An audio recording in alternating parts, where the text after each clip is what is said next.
کفار اللہ کی رحمت کی صفت کے منکر تھے، اس کا نام رحمان نہیں سمجھتے تھے، تو جناب باری تعالیٰ اپنے نفس کے لیے اس نام کو ثابت کرتا ہے اور فرماتا ہے یہی نہیں کہ اللہ کا نام اللہ ہو، رحمان ہو یا رحیم، ان کے سوا بھی بہت سے بہترین اور پاک نام اللہ کے ہیں، جس پاک نام سے چاہو اس سے دعا کرو۔ الحمدللہ رب العالمین والصلاة والسلام علی رسولہ الامین، اما بعد۔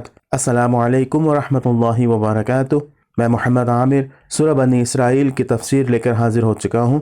آج انشاءاللہ اس کی آخری ایپیسوڈ ہوگی، اور آج اس ایپیسوڈ میں ہم آیت نمبر 110 اور 111 کی تفسیر پڑھیں گے۔ آئیے ان آیتوں کی تلاوت کے ساتھ ہم آج کی تفسیر کا آغاز کرتے ہیں۔ قُلِ ادْعُوا اللَّهَ أَوِ ادْعُوا الرَّحْمَنَ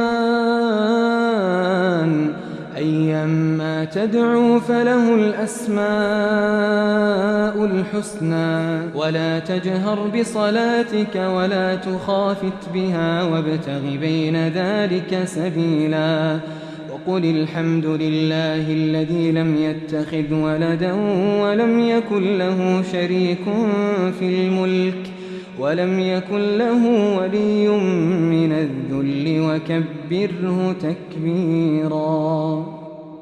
گزشتہ آیات میں مشرکین کے کمزور اور بے بنیاد بہانوں کا ذکر تھا اور ان کا جواب دیا گیا تھا۔ آج کی ان آیات میں ان کے آخری بہانوں کا ذکر ہے۔ وہ کہتے تھے کہ پیغمبر اللہ کو مختلف ناموں سے کیوں پکارتے ہیں جبکہ یہ توحید کے مدعی ہے۔ قرآن ان کے جواب میں کہتا ہے، کہہ دو تم اسے اللہ کے نام سے پکارو یا رحمان کے نام سے، اس سے کوئی فرق نہیں پڑتا، اس کے کئی اچھے اچھے نام ہیں۔ دل کے یہ اندھے اپنی روزمرہ کی زندگی پر بھی نظر نہیں کرتے تھے۔ خود ان کے ہاں ایک شخص، ایک جگہ یا ایک چیز کے لیے کئی کئی نام ہوتے تھے اور یہ مختلف پہلوؤں کے حوالے سے رکھے جاتے تھے۔ تو کیا ان حالات میں باعث تعجب ہے کہ جس کے ہاتھ میں تمام کمالات، نعمات اور اچھائیوں کا سرچشمہ ہے، اس جہان کی ہر گردش جس کے ہاتھ میں ہے، اس ذات مقدس کے ہر کمال اور ہر کام کی مناسبت سے کوئی خاص نام ہو؟ اصولی طور پر اللہ کو صرف ایک نام سے نہ پکارا جا سکتا ہے اور نہ پہچانا جا سکتا ہے۔ رسول اللہ صلی اللہ علیہ وسلم سے ایک مشہور روایت میں ہے، اللہ کے 99 نام ہیں، جو شخص انہیں شمار کرے گا جنت میں داخل ہوگا۔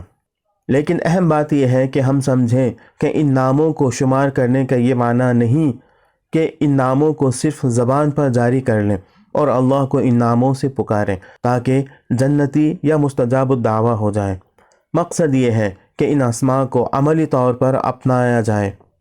عالم، رحمان، رحیم، جواد، کریم جیسے ناموں کا پرتو اپنے وجود پر ڈالا جائے اور عملی زندگی میں انہیں اپنایا جائے۔ اب ہم سورہ بنی اسرائیل کی آخری آیت پر پہنچتے ہیں۔ اس میں حمد کے ساتھ سورہ کا اختتام ہوتا ہے۔